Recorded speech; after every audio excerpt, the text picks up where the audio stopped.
Seja muito bem-vindo a mais esse estudo. Hoje nós falaremos um pouco sobre uma passagem que está lá em Paulo, 1 Coríntios, capítulo 5, versículo 6, intitulado Fermento Espiritual. Não sabeis que um pouco de fermento leveda a massa toda? Então Paulo pergunta, aos coríntios sobre isso. E nós sabemos que o fermento é uma substância que excita outras substâncias. E trazendo isso para a nossa vida, ela sempre é um fermento espiritual. Como assim? Nenhum de nós vive só neste mundo. Nenhum de nós está isolado do mundo. Por mais que podemos estar passando por um momento de solidão, mas nós, durante o dia, temos contato com diversas pessoas, o nosso vizinho, as pessoas que estão ao nosso lado, o local de trabalho, o local de estudo. Além disso, nós estamos sempre rodeados de pessoas e veremos aqui que existe uma influência através dos pensamentos, direto ou indiretamente, entre todas essas pessoas. Então, cada um de nós, através do pensamento, acaba criando situações. Por exemplo, se nós pensarmos apenas em coisas boas, a oração também não deixa de ser um pensamento, nós estamos criando energias positivas, vibrações positivas ao nosso redor. E esses pensamentos das milhares de pessoas que convivem próximo de nós estão nos influenciando direta ou indiretamente. Então, os nossos pensamentos podem influenciar os outros e os outros podem acabar influenciando os nossos.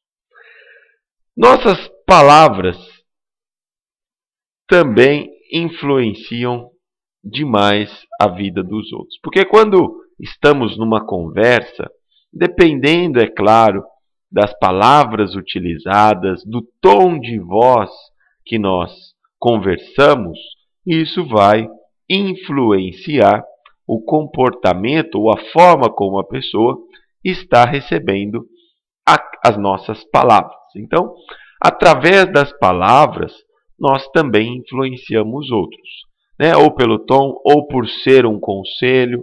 Então, é possível sempre que as palavras determinem o comportamento ou como que as pessoas estão recebendo estas palavras. Além das palavras, nós temos também os modos ou os costumes que nós temos. E com certeza esses modos e costumes, eles vão influenciar as demais pessoas. Um exemplo muito fácil de perceber são os pais, a influência que os pais geram em seus filhos. Ou um outro exemplo é a influência do modo de um irmão mais velho, ele influencia o modo ou o costume de um irmão mais novo. Então existe uma influência muito grande. E além disso, além da família, também esses modos, eles sempre vão influenciar as pessoas nos nossos círculos sociais, no nosso ambiente de trabalho, no nosso ambiente de estudo, nos locais em que frequentamos. Então, os costumes e os modos, eles acabam por influenciar as pessoas. E, finalmente, as nossas atitudes. As nossas atitudes também vão influenciar aqueles que nos rodeiam. Porque as pessoas observando as nossas atitudes, isso acaba por interferir também no centro de elaboração das pessoas através da análise do nosso comportamento.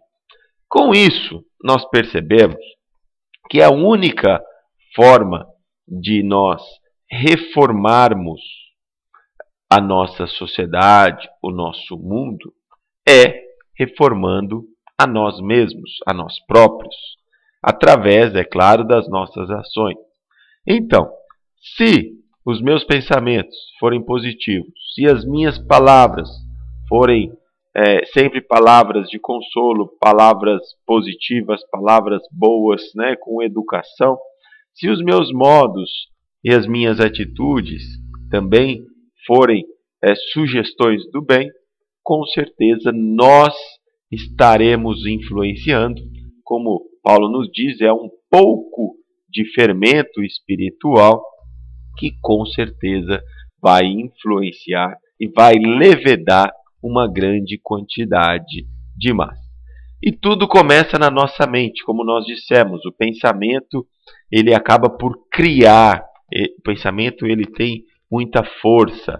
Por exemplo, uma cadeira, né? A cadeira existe hoje em que nós estamos sentados porque alguém em algum momento pensou, criou essa cadeira na sua mente e depois, pelas atitudes, pelos comportamentos, pelas ações, essa cadeira foi criada. Então, o pensamento é fermentação espiritual.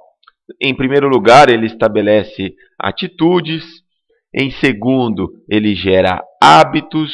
E depois vai governar expressões e palavras, através do qual nós dissemos que cada um de nós influenciamos na vida e no mundo. Então, se nós regenerar o nosso pensamento, o caminho, né, que de consequência vai sempre conduzir ao Senhor de uma forma reta, de uma forma limpa. Então, esse pouco fermento que são os nossos pensamentos purificados, eles serão capazes de influenciar grande quantidade de massa. Então não adianta nós falarmos, o outro é assim e o nosso mundo vai sempre continuar um mundo de trapaças, um mundo de desonestidade, um mundo de vícios. Enquanto nós não consertarmos, não regenerarmos os meus pensamentos, eu estarei sendo apenas mais um que influencia o mundo a agir não em conformidade com as leis divinas. Obrigado a todos pela atenção e até o próximo estudo.